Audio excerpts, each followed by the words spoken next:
Este programa tem o patrocínio de Nutri.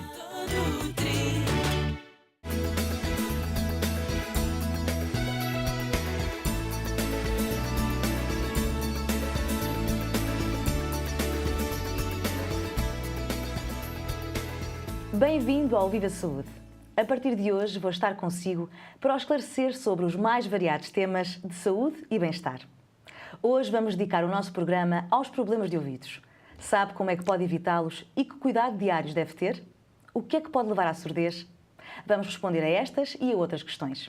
Fique comigo e com o Dr. Irédio de Sousa, otorrinolaringologista. Obrigada por ter vindo, doutor. Diga-me, que cuidados acha que devemos ter com os nossos ouvidos no nosso dia-a-dia? Os cuidados a termos com o ouvido passa por termos uma atitude preventiva contra traumatismos. Traumatismos que são físicos, ou seja, a introdução de objetos dentro dos ouvidos, e também traumatismo sonoro, ou seja, excesso de barulho, ou seja, ambientes com um barulho excessivo, que pode provocar danos no ouvido e, portanto, uma perda da auditiva. Há pessoas que dizem que se deve usar cotonetes e há outras que dizem que não. Qual é que é a sua opinião?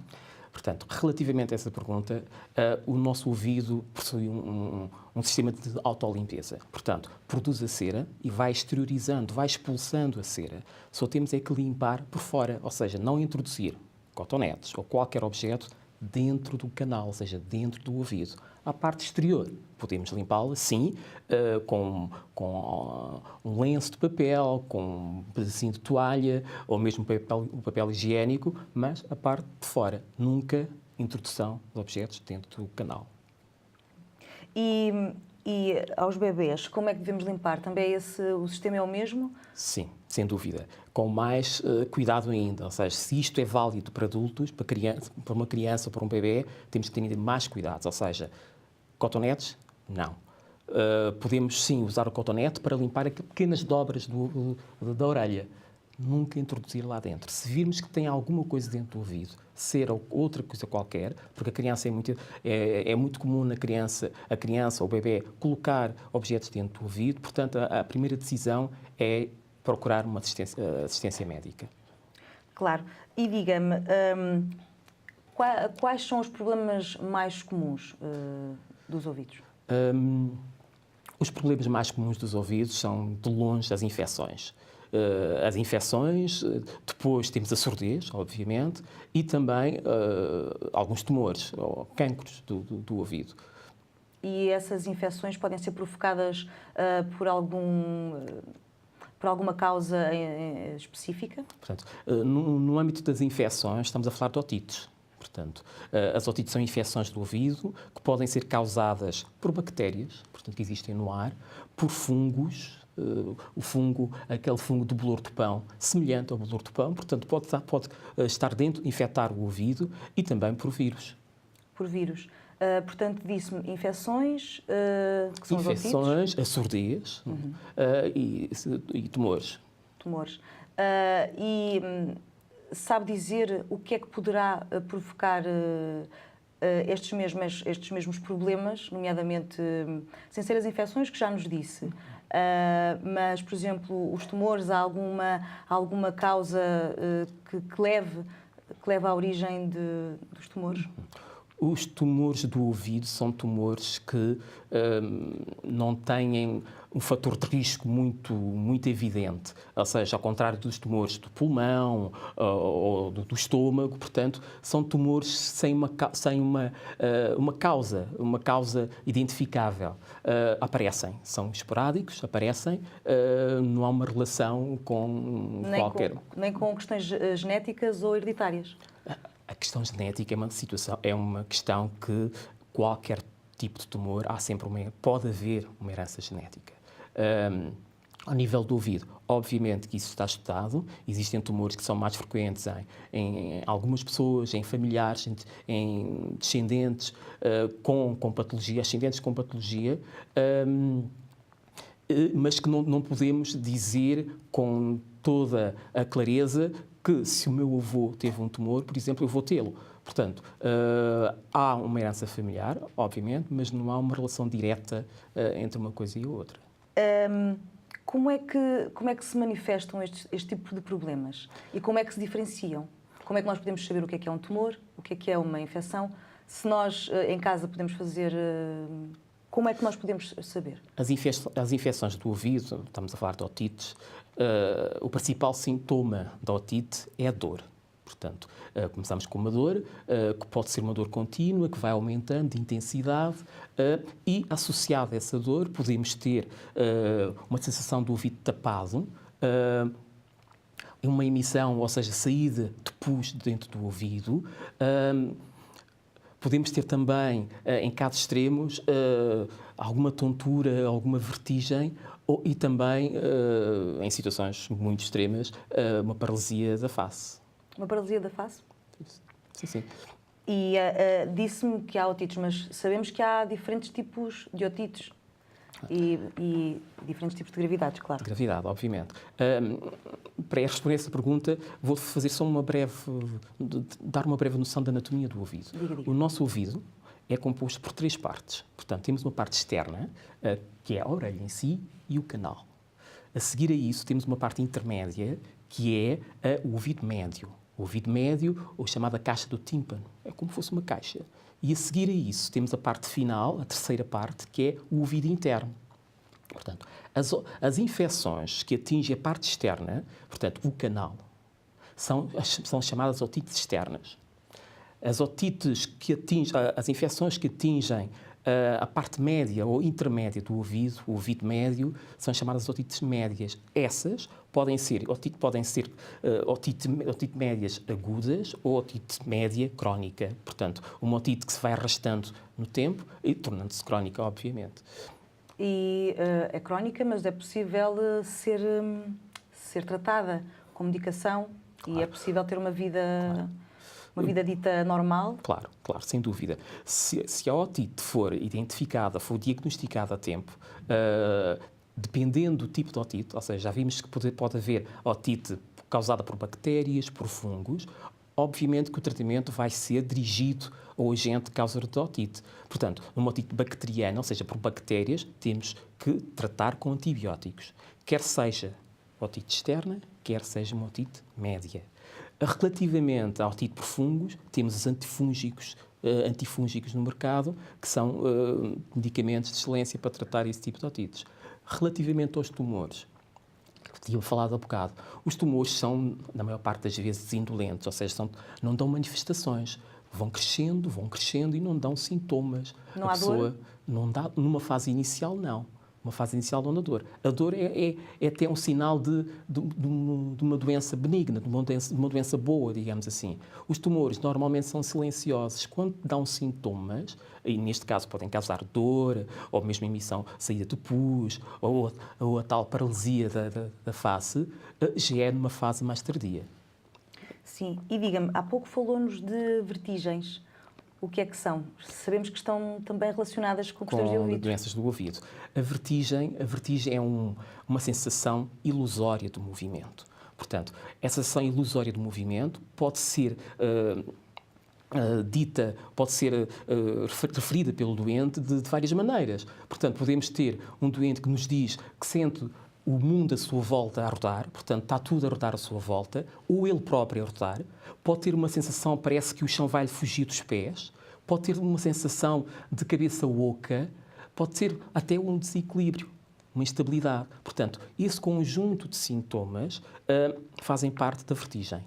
Antigamente, só para dar mais uma informação, antigamente a vertigem era definida como uma sensação de rotação do mundo à nossa volta. Portanto, tem uma vertigem, vejo tudo a minha volta a rodar. Atualmente, sabemos que a vertigem engloba todos esses sintomas.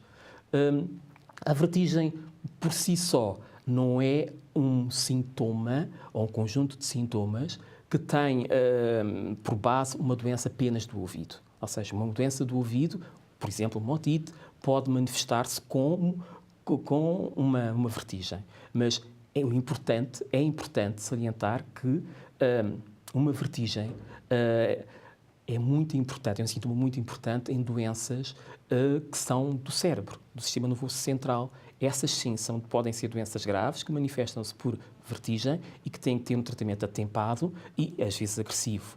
E esse tipo, desculpe-me interromper, esse tipo de tratamento, o que é que incide em quê? Como é que nós conseguimos controlar estas vertigens? Porque diariamente é uma coisa que causa muito transtorno, não é? Claro, dia-a-dia. causa incapacidade, causa transtorno, ou seja, uma vertigem com origem no ouvido é uma vertigem que normalmente dura pouco tempo. Pode demorar segundos, até minutos, até horas, é verdade. Mas tem sintomas que acompanham, que são sintomas que não são, digamos, com uma gravidade, de grande gravidade.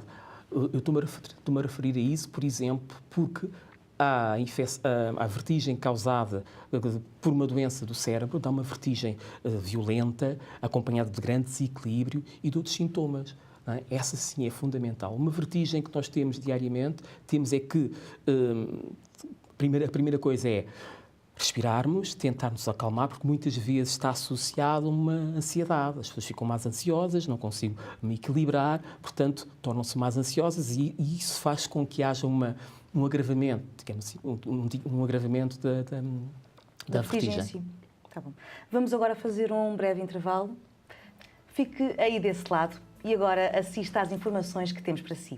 Nós voltamos já a seguir. Estima-se que 275 milhões de pessoas em todo o mundo sofrem de falta de audição moderada ou profunda em ambos os ouvidos. 50% podiam ser evitados. 80% das pessoas surdas vivem em países em desenvolvimento, onde, aliás, 1 em cada 40 pessoas precisa de um aparelho auditivo. Pelo menos metade dos casos de deficiência auditiva começa na infância. Detectar e responder a este problema nos bebés e nas crianças é vital para o desenvolvimento da fala e da linguagem. Criar imunidade contra doenças infantis como sarampo, meningite ou rubéola é fundamental, assim como evitar infecções posteriores a uma vacinação. As organizações mundiais têm apostado na prevenção e feito esforços no sentido de imunizar mulheres e adolescentes em idade fértil contra a rubéola antes da gravidez, fazer uma triagem e tratamento de infecções como a sífilis em mulheres grávidas, assim como evitar o uso de drogas e reduzir a exposição a ruídos elevados. A principal solução para a falta de audição continuam a ser os aparelhos auditivos. Os números falam por si, já que podem melhorar a comunicação de pelo menos 90% dos mais afetados. O Viva Saúde é feito especialmente para si. Entre em contacto connosco e coloque-nos as suas dúvidas no nosso mural do Facebook. O nosso telespectador Luís Miranda colocou-nos a seguinte questão: que problemas podem causar a surdez? Pode responder esta pergunta, doutor? Podemos estar aqui o programa todo a falar de causas de surdez, portanto, mas o importante aqui é falarmos de causas que podemos, de certa maneira, nós, profissionais de saúde e a população em geral, prevenir. Existem causas genéticas e não genéticas, ou seja, genéticas é aquelas que nós nascemos com ela, está no nosso gene, no nosso ADN, na informação que nós trazemos quando nascemos, e a causa não genética. A causa não genética é importante. Vou estabelecer aqui três etapas. Temos uma primeira etapa, que são causas que ocorrem intrauterina, ou seja, quando a mãe está grávida.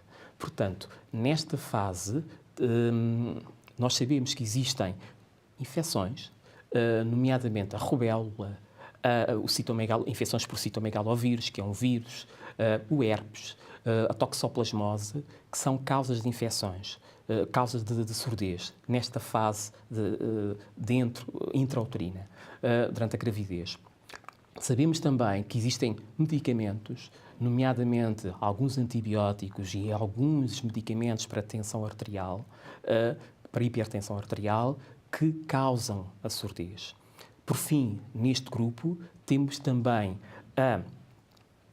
a deficiência alimentar, ou seja, uma mãe que se alimenta deficientemente, que tenha uma deficiência de vitaminas. Nós sabemos que a deficiência de vitaminas pode provocar uma surdez. O álcool também é um fator que vai favorecer o aparecimento da surdez. Num segundo grupo, temos aquelas causas durante o parto, naquele período periparto, perinatal, durante o parto. Nessa fase, existem algumas situações que nós sabemos que predispõem à surdez, nomeadamente aqueles bebés que nascem com peso baixo, ou seja, bebés com menos de 1,5 kg têm uma probabilidade de ter surdez superior àqueles bebés que nascem com um peso normal. Existem também situações durante o parto, nomeadamente o traumatismo que pode ocorrer durante o parto. E associado também a esse traumatismo, temos algumas substâncias que aparecem no sangue, que se traduz por uma icterícia, que é aquela cor amarela dos olhos, da pele, que também é uma situação que pode causar surdez nessa altura, logo a seguir ao parto. Mas a icterícia é algo que... Como é que aparece a icterícia? O que é que leva a... É a imaturidade, basicamente é a imaturidade. Um bebê imaturo, os bebés todos nascem com uma ligeira icterícia. Nascem e as horas a seguir ao parto podem ter uma icterícia por imaturidade do fígado em transformar certas substâncias. Portanto, essa substância, quando está elevada, se houver um grande aumento no sangue dessa substância, pode levar à surdez. Uma outra situação importante nesse período é a hipóxia, ou seja, a diminuição do oxigênio, a falta de ar, a falta de respiração que o bebê nasce. Portanto, essa falta de ar vai provocar alterações a nível do cérebro e a nível do ouvido, portanto, é uma causa de surdez. Depois, temos as causas depois do parto. Portanto, essas sim, que engloba todos nós. Portanto, todos nós fazemos parte. Aí, novamente, as infecções. As infecções, nomeadamente a papeira, a parotidite, vulgo papeira. Para além da papeira, temos a malária. Eu sei que, por exemplo, em Santo Tomé, a malária, que é endémica, constitui uma causa importante de surdez. Temos também, nessas infecções, temos as meningites, que podem causar também surdez. E também, incluindo nesse grupo, podemos também falar dos medicamentos. Eu falei há bocado da malária, ou do paludismo, também os medicamentos que tratam a malária, os antimaláricos, nomeadamente a cloroquina, o quinino, são medicamentos que são ototóxicos, ou seja, causam danos no ouvido. E irreversíveis? Irreversíveis.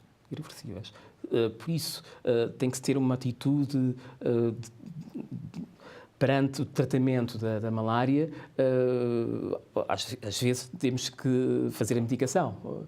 Não é? Mas tem que se optar. Obviamente, existem também outros medicamentos, outros fármacos que podem tratar a malária, mas temos que ter a noção de que certos fármacos, nomeadamente esses que eu referi, a cloroquina e o quinino, podem causar danos. Para além dos antimaláricos, temos os antibióticos que se usam para tratar a tuberculose, por exemplo, os antituberculostáticos, podem causar surdez. Temos os medicamentos também, que já referi, para a tensão arterial, os chamados diuréticos. Alguns diuréticos podem também causar a surdez. E, por último, temos aquela medicação que se usa para tumores, portanto, para tratar cancro. Portanto, a quimioterapia, existem alguns medicamentos usados na quimioterapia que podem também causar a surdez. Uma outra causa importante neste grupo é o traumatismo, portanto, um som alto e persistente, ambientes com um barulho intenso, e aí chama a atenção dos profissionais que trabalham em ambientes ruidosos. Nomeadamente, podemos falar de músicos, podemos falar de trabalhadores da indústria pesada, também. Portanto, que aí têm que ter uma atitude de prevenção do ruído. Existem outras causas, por exemplo, a própria diabetes, as doenças metabólicas, a diabetes, há doenças da tiroide, também podem causar surdez. Relativamente ao ruído, é importante referir que nós sabemos que um ruído acima de 95 decibéis Só para termos uma ideia, 95 decibéis é o barulho provocado por uma centrifugadora, por uma varinha mágica. Portanto, um barulho superior a esse pode causar danos. Pode causar danos a nível do ouvido interno. Existem outras causas menos comuns, mas são sobretudo as infecções, alguns medicamentos e também algumas doenças que nós chamamos sistémicas do organismo, que atingem outra parte do organismo, mas que têm tradução a nível do ouvido. No idoso também existe a surdez, mas aí já tem a ver com outros tipos de fatores. A surdez no idoso é uma surdez do envelhecimento normal do ouvido. Obviamente que isso, todos nós vamos lá chegar. Vamos lá chegar, uns claro. mais que outros, obviamente, mas há também aqui uma carga genética, uma carga familiar. E nós sabemos que as pessoas que têm uma perda precoce de audição, portanto, a probabilidade do filho ter uma perda precoce pode aumentar. Essa surdez não é uma doença, digamos assim, é uma causa, é uma surdez, é uma consequência de nós andarmos aqui claro. a viver neste planeta. Mas uma das coisas e há um grande flagelo, por exemplo, é a surdez na infância. Como é que esse problema é vivido por parte, agora não falando tanto da parte da medicina, mas da parte da família? Como é que recebe este tipo de situação?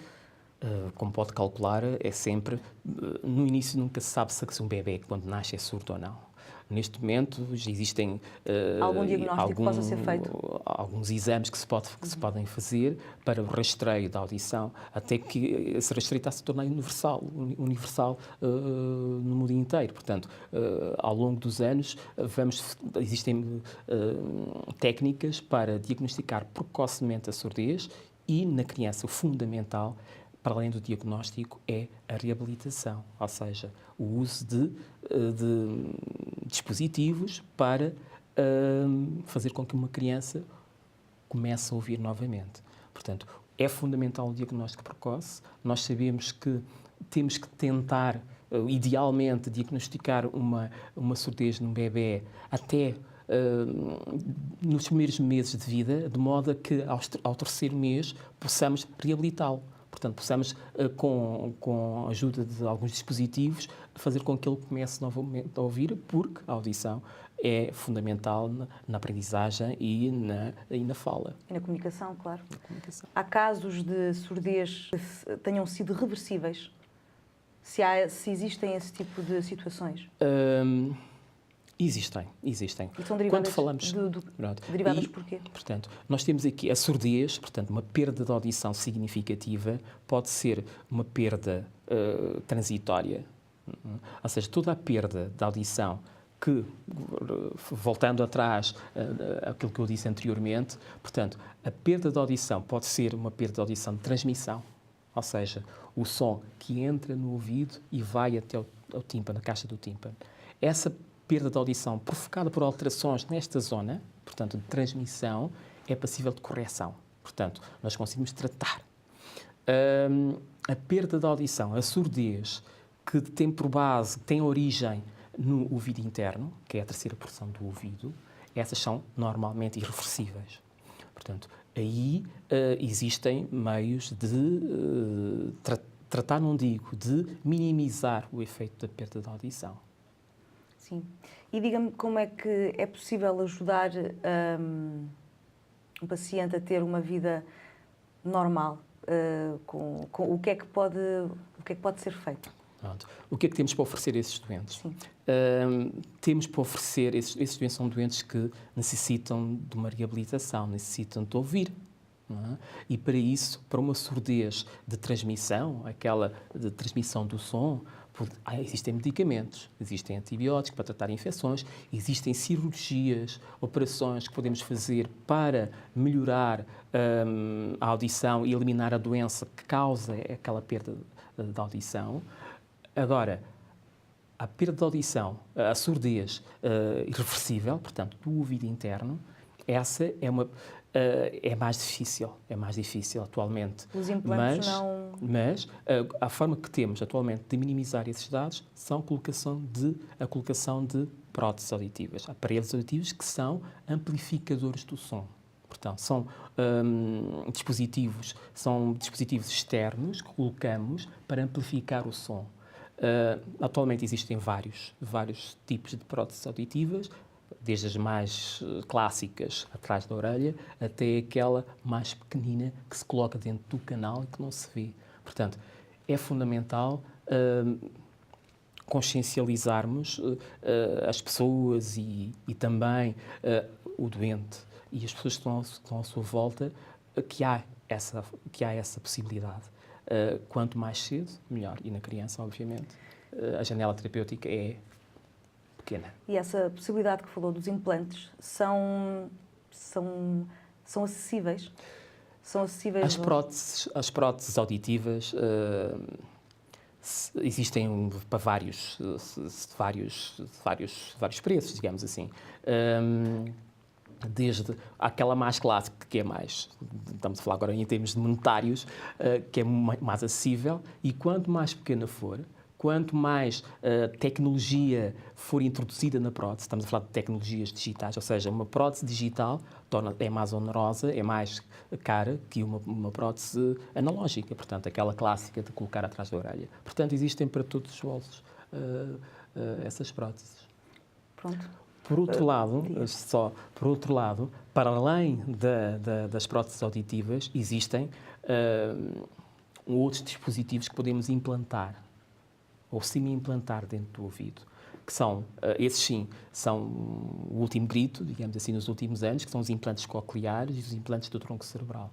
Mas, para a generalidade da população, o que está mais acessível é, de facto, a prótese auditiva. Ficámos esclarecidos. Queremos agradecer a sua presença aqui. Muito obrigado.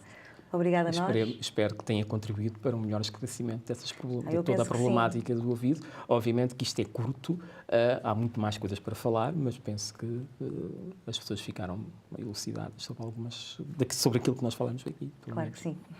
Muito obrigada. Já sabe que pode rever todos os nossos programas no YouTube. Veja os temas que mais lhe interessam e agora, por que não pegar no papel e caneta e anotar o mais importante do tema de hoje? Tome nota. A audição é essencial para o nosso dia-a-dia e, por isso, é necessário ter cuidados básicos com os ouvidos. Devem ser lavados e limpos com um lenço apenas na parte exterior. Não se deve usar cotonetes nem introduzir qualquer objeto no interior dos ouvidos.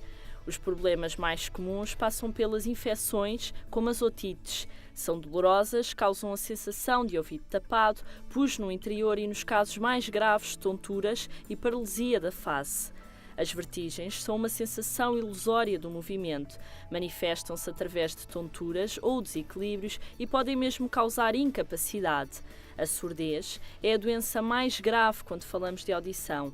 As causas podem ser várias. Pode estar na origem de infecções durante a gravidez, de doenças como a papeira, a malária ou a meningite. O som muito alto ou persistente é por vezes um dos grandes causadores da surdez.